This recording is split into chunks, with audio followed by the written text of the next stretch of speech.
Y vamos ahora a Madrid porque nuestro corresponsal Andrés Giles se encuentra a esta hora con el líder opositor venezolano Leopoldo López para reaccionar precisamente a esta situación de reclusión del activista Rocío San Miguel por parte del régimen de Nicolás Maduro.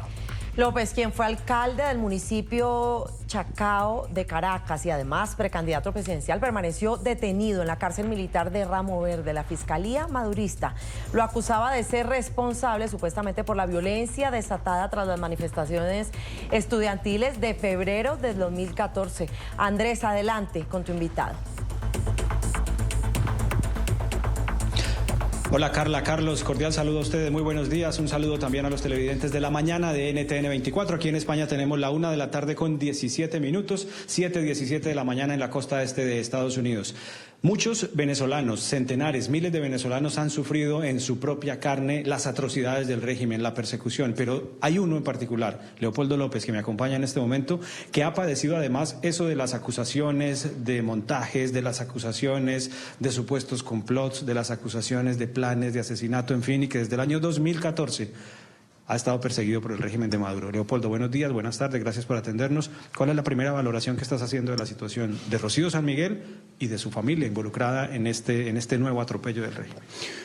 Bueno, primero de nada, un saludo a todos los que nos están escuchando y gracias a NTN 24 por hacerle seguimiento a estos temas tan importantes, porque en Venezuela lamentablemente las ventanas están muy cerradas. Mira, la primera impresión es que esto es Maduro. Maduro es Maduro, el régimen es el régimen. La dictadura es y hace lo que ha venido haciendo. Y estas son unas acusaciones totales y absolutamente infundadas. Los que conocemos a Rocío San Miguel, que son muchas personas dentro y fuera de Venezuela, sabemos que es una persona apegada a la Constitución, apegada a los derechos humanos y a una transición democrática. Y lo que está ocurriendo en su caso no es otra cosa que buscar sembrar el terror.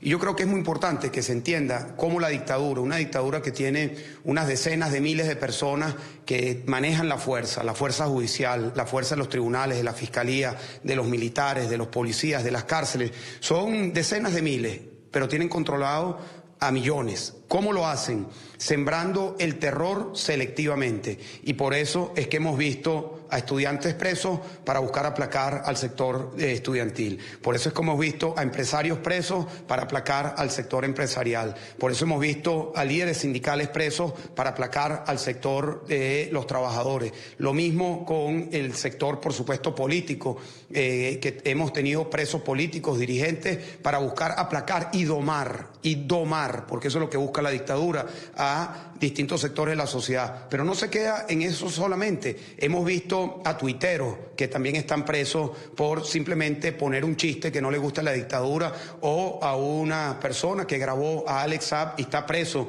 desde hace unos días. Y con el caso de Rocío San Miguel pasa exactamente esto.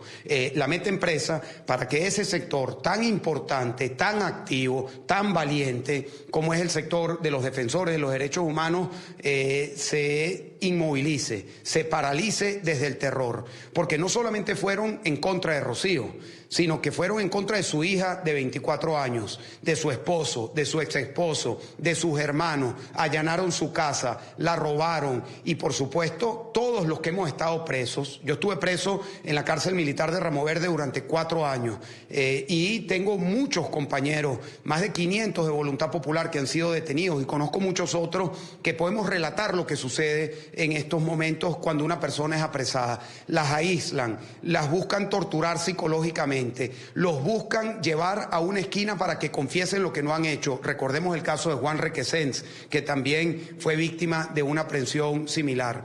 Y en el caso de la manera como están llevando este caso de Rocío San Miguel, buscan crear un terror alrededor de todo el entorno de un activista de derechos humanos. No solo el caso de Rocío San Miguel, sino de todos y cada uno de los defensores de derechos humanos, porque ese es un sector que sigue en pie de lucha. Y yo lo que espero es que cada venezolano activado, bien sea en el sector de los derechos humanos, en el sector estudiantil, en el sector sindical, por supuesto en el sector político, empresarial, que se mantengan en pie de lucha.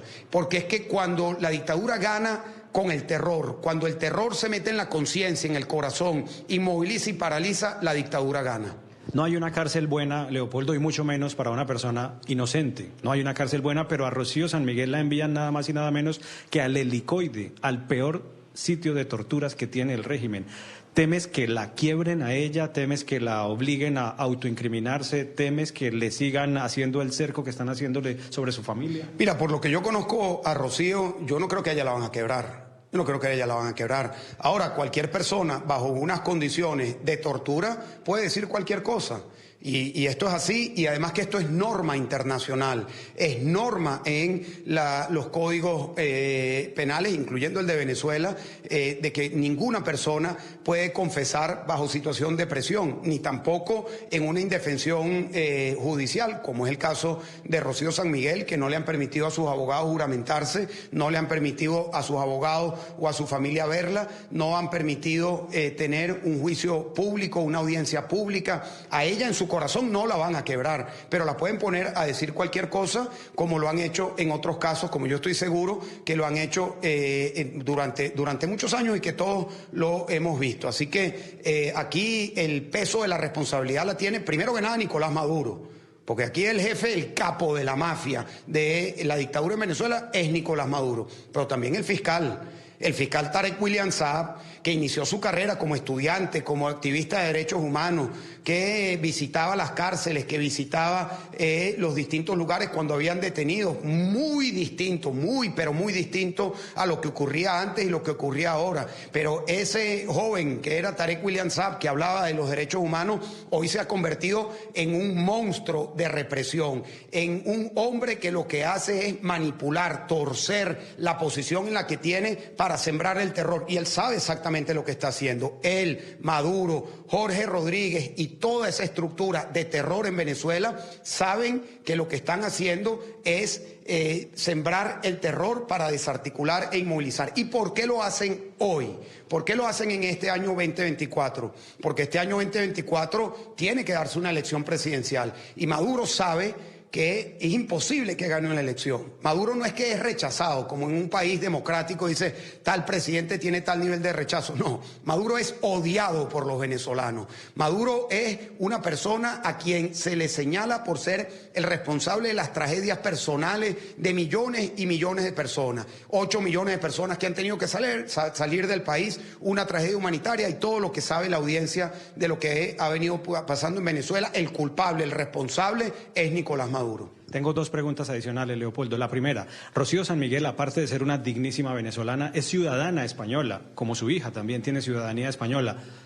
Ningún pronunciamiento conocemos por parte del gobierno de Pedro Sánchez. ¿Qué esperas de España, Leopoldo? Para ella, para los demás presos políticos españoles, europeos, en general, para la situación de Venezuela, ¿qué esperas del gobierno español? Bueno, espero mucha más proactividad, espero mucha más acción, espero que esa acción se pueda reflejar en posiciones públicas también. También, por supuesto, espero que se active toda la diplomacia en todos los niveles. Y aquí hay que reconocer, en el caso de España, en donde estamos tú y yo en estos momentos, los únicos presos que tiene España en el mundo están en Venezuela, de los cuales hay 5 mujeres presas. Y por supuesto que esto tiene que ser un tema no solo del gobierno, sino un tema de Estado, y nosotros por supuesto esperamos que con este tema de los presos políticos, pero también con lo que es la noble, la digna y la justa lucha de los venezolanos de querer ser libres, que nos acompañen, porque ese beneficio que tienen los ciudadanos españoles, europeos y cualquiera que viva en un mundo libre, de vivir en un país con Estado de Derecho, con respeto a los derechos humanos, con posibilidad de elegir y ser electo, es algo que debe ser universal y que debemos de promover en todos los lugares. Y especialmente a España le corresponde ser el campeón de la libertad, de los derechos humanos y la democracia hacia América Latina. Y una última, Leopoldo, quizá ya mencionaste algo hace algunos segundos. ¿Cómo ves el panorama electoral en Venezuela? Con María Corina inhabilitada, con una comunidad internacional que se dejó engañar, que esos acuerdos de Barbados pues parece que no van para ningún lado, sin fecha de elecciones. Desde España, desde tu exilio involuntario aquí en España, ¿cómo estás viendo la ruta electoral en tu país? Mira, este año está planteado, como tú bien lo dices, la dictadura no ha cumplido, la dictadura engañó a todos los que sentó en una mesa de negociación. Habían dos negociaciones en paralelo. Había una negociación que se está dando entre los Estados Unidos y la dictadura de Nicolás Maduro, que tenía como intermediación los cataríes, se daba en Qatar, y allí se discutieron y se acordaron temas alrededor de levantamiento de las sanciones, de la entrega de presos, como es el caso del corrupto narcotraficante y principal responsable de la arquitectura cleptocrática en Venezuela, que es el ciudadano colombiano Alex Saab. Le entregaron a los narcosobrinos agarrados con las manos en la masa, porque aquí hay que recordar, a los narcosobrinos se les agarró en un video con unos paneles de cocaína. Es decir, aquí no estamos hablando de son casos inventados, también se le entregaron y se le dio legitimidad y estabilidad a Maduro. Y Maduro es Maduro, Maduro va a seguir siendo Maduro y por eso hemos visto que no ha cumplido. No cumplió con las dos cosas que se le plantearon, que se había comprometido. Uno, el cronograma electoral.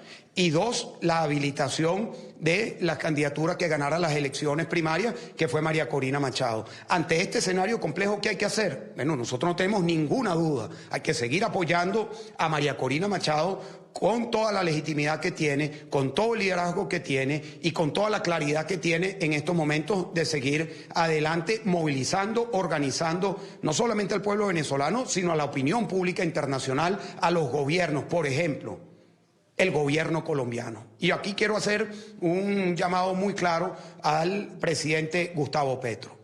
En el año 2008 yo fui inhabilitado y llevé mi caso a la Corte Interamericana de Derechos Humanos. En el año 2012, la Corte Interamericana, por primera vez en su historia, emitió un fallo con respecto a los derechos políticos, el derecho a ser electo, en mi caso. Me dieron una sentencia favorable.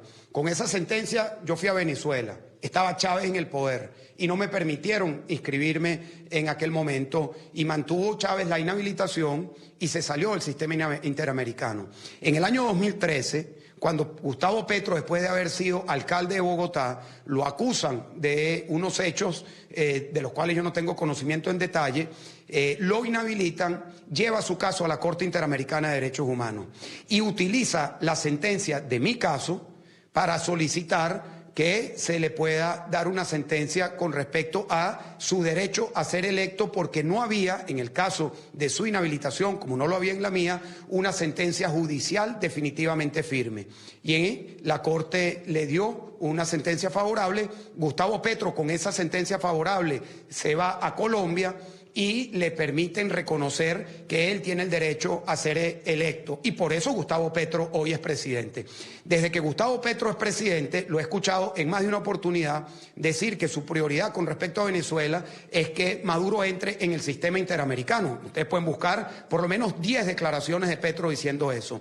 Ahora resulta que en el caso en el que Petro es protagonista, que es un caso de inhabilitación en la que utilizó a la Corte Interamericana de Derechos Humanos, ha guardado absoluto silencio con respecto al caso de María Corina Machado. ¿Qué razones pueden haber detrás de esto? Complicidad, silencio o cualquier otra cosa. Pero yo, con todo respeto, creo que el ciudadano presidente de Colombia, Gustavo Petro, está en la obligación moral y también política de hacer un pronunciamiento con respecto al caso de la inhabilitación de María Corina Machado. Es clarísimo, Leopoldo. Esta situación de Gustavo Petro la hemos comentado varias veces aquí en NTN 24. Gracias por atendernos desde tu despacho aquí en Madrid, donde, como te dije hace un segundo, estás en exilio involuntario sin querer estar aquí. Gracias por atendernos. Muchísimas gracias a ti, todo el equipo de NTN 24 y a todas las hermanas, hermanos venezolanos que están en todas partes del mundo. Un fuerte abrazo, hermanas, hermanos. Tenemos que seguir con ánimo, con fuerza, con mucha fe, porque esta es una lucha que va a determinar la Venezuela que podamos tener en un futuro para nuestros hijos. Así que vale la pena seguir luchando, vale la pena caerse y levantarse y vale la pena seguir soñando con una Venezuela libre. Que Dios lo bendiga. Gracias, Leopoldo. Rechazo absoluto entonces a la situación de Rocío San Miguel, rechazo absoluto a la persecución en contra de ella y de su familia y una petición de más presión internacional para que a Venezuela pueda retornar la democracia.